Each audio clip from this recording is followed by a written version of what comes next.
It's your number one station, RX Radio, and you're listening to The Fatboy Show. It's the Christmas season, and I wonder how you're feeling about that. I'm sure you're very excited. Olive, who has bundles of joy running around her house, I'm sure she's quite pleased that it is the season to come home to just find children filled with excitement and love and anticipation. I guess it's good and bad. Good in the sense of, oh, isn't that cute? Bad in the sense of, oh, crap, now I gotta spend. Gotta look for money. I know.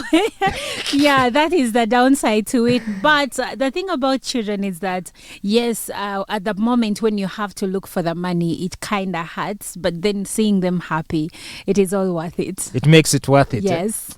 Well, that's a very, very good thing, isn't it?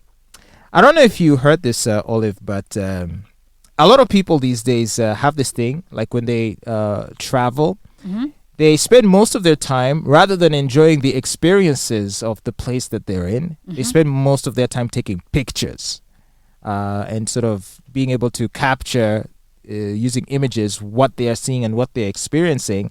And according to research, the more pictures you take during an event or an activity or an outing, the less you remember it. That's true. So the argument goes that you probably want to put down your camera or your phone and to just live in the moment. Savor the moment. So that you can remember it more. Yes. I have friends that are quite well traveled, and I remember one who told me, I do not travel to shop. Those things I do in the last few days of my trip, but I go to sightsee, to enjoy the places, to be in the moment. But some people are either taking pictures or they are rummaging through stores. Shopping is good, but then you're going to have so much to carry around with you instead of enjoying the moment. I think if you want to travel, you need to go with someone to whom you can assign that responsibility for taking your pictures and for carrying your bags. But then maybe, so what happens to that person? Are they going to also have fun, or they're there for a job? No, for them, you're the one on the holiday. They're the one, they're working. Because, I mean, I remember when I did my tour of Europe a few years ago, and I'm standing in these places and saying to myself, I don't even know if I'll ever get the chance to be in such places again. Not because it's impossible, but you know, these trips, sometimes it's an accident of coincidence of it just so happens that things align in such a way that you have the time to travel, and the money. You find the resources to travel, you've made the right friends, or a travel partner, or so those things all align to make the travel possible. And so it's not something that you can always just wake up in the morning and say, okay, tomorrow I'm just going to hop on a plane and go somewhere. It's hard. It's usually a once in a lifetime experience. And that being the case, do you know how frustrating it felt for me to constantly be like, okay, now I got to take a picture. I'm outside the Eiffel Tower.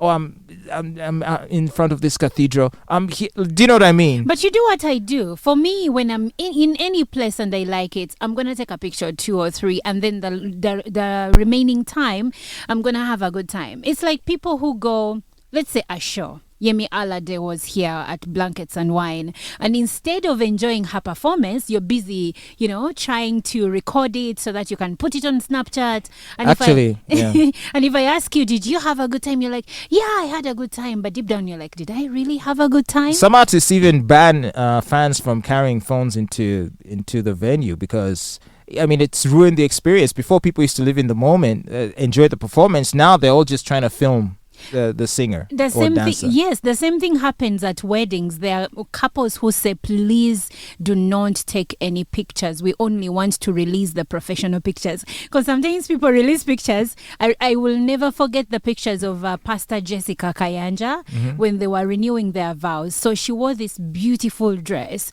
but she had put in a body shaper. Now, what happens when you wear a body shaper for some time?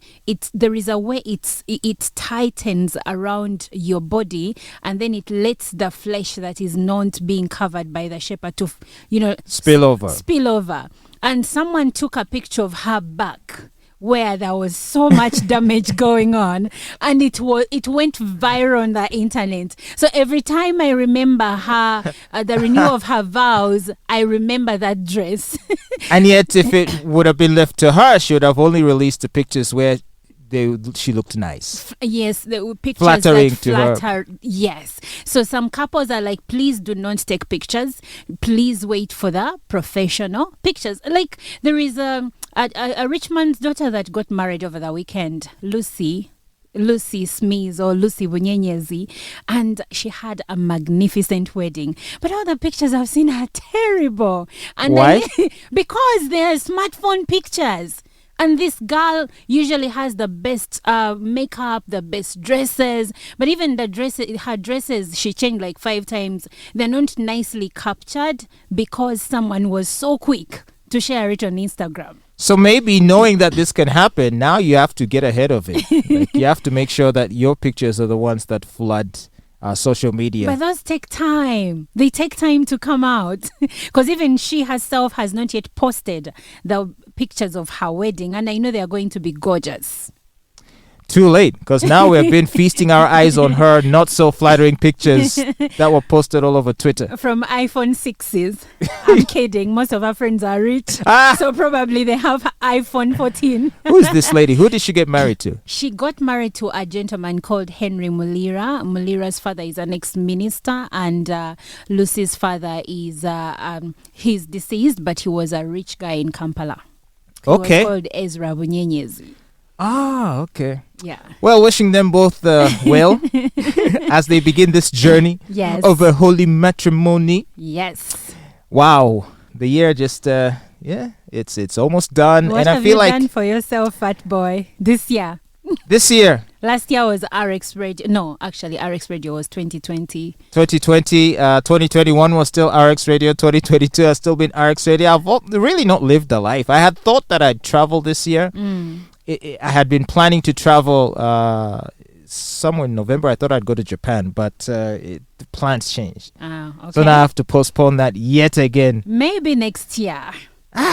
Please remind me. I need to go to Japan. I've been meaning to do so for many, many years. Okay. And I just, just that you can't find the time to make the trip, and the season matters, right? Yes, it because also there is matters. a season, like right now, if you're just going for a trip, it would be self-defeating to travel to like Europe because they're in winter. Yeah.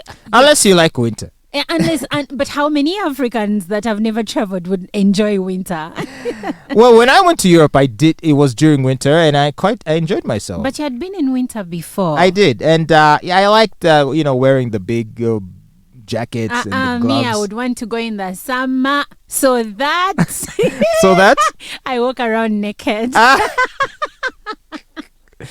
All right. Well, in case you're ever planning to travel somewhere in the summer with Olive, just know that